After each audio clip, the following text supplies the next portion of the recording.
Hi friends, my name is Krishasri. Today my project work is Telugu Yada. కవి పేరు పూనం నాగభూషణం.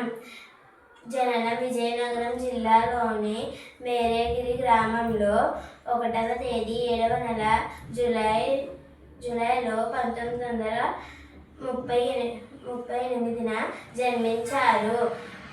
వృత్తి ఉపాధ్యాయుడు. ప్రకృతి రచనలు చేయడం. పోలమ్మ నిద్రపోతున్న తన పిల్లలను చూసి ఎందుకు ఆనందపడింది? పోలమ్మ నిద్రపోతున్న తన పిల్లలను చూసి ఎంతో ఆనందపడింది.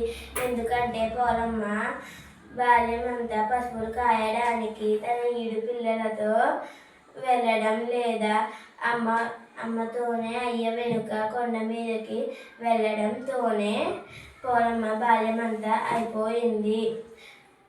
తన పూర్తి బతుకులోనే బడికి వెళ్ళడం, పుస్తకాలు చదవడం లేదు.